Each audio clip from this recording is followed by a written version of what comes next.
So a few years back, I had a major issue with insubordination from some of my employees. It was really getting out of hand, but when I learned this one trick, it completely changed how they responded to me. After which, they respected me more than ever, and they followed my requests without question. So if you're struggling with the same problem of insubordination, watch this video. Welcome to the channel, Leadership with Mike. On this channel, I help you become a more confident leader, and I do this with no nonsense sense, if that makes any sense.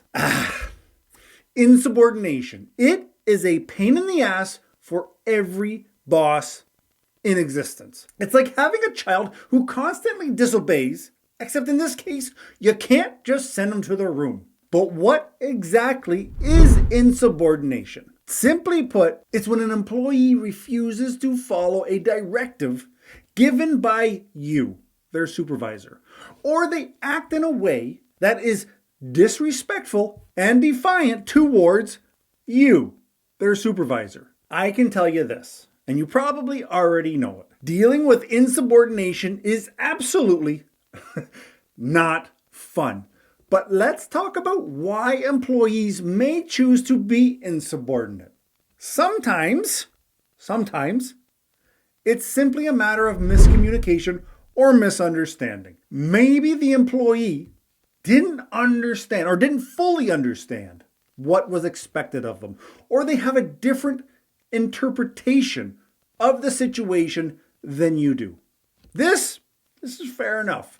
And this is pretty easy to correct. But other times, it may be a matter of a personality clash or a general lack of respect for authority or a lack of respect for you. Maybe they think the boss is too young or too new or too out of touch with what's happening on the floor. Whatever it is, they just believe that they know better. Whatever the reason may be, the trick is this: address insubordination head on as soon as it arises. Because ignoring the issue will only make it worse, and it can lead to a toxic environment for everyone involved. So what can you do to nip this insubordination in the bud? The first is, before jumping to any conclusions and potentially ruining our own credibility, or before we start disciplining any employee, take the time to listen to their perspectives.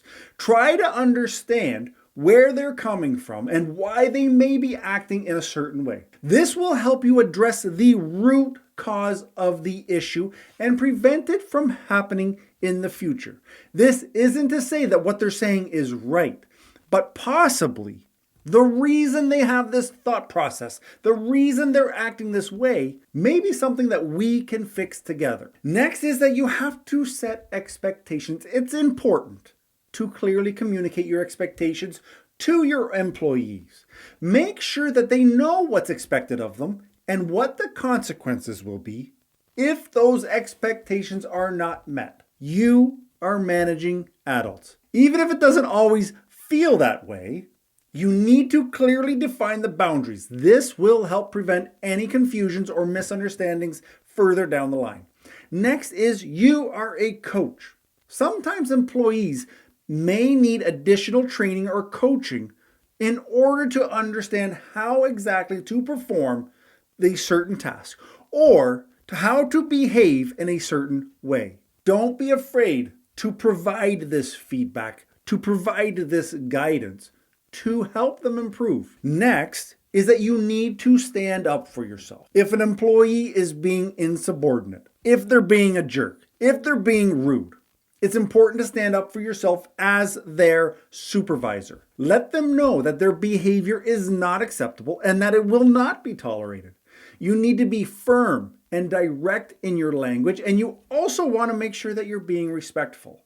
Meaning, don't add fluff. Don't be weak. You are the leader, and there is no room for insubordination on your team. Now, of course, you need some confidence when you're doing that. And if you need help with that, in the description, you can grab my free guide for building confidence as a leader. Next, I want you to document everything. It's important to keep records of any instances of insubordination or disrespectful behavior.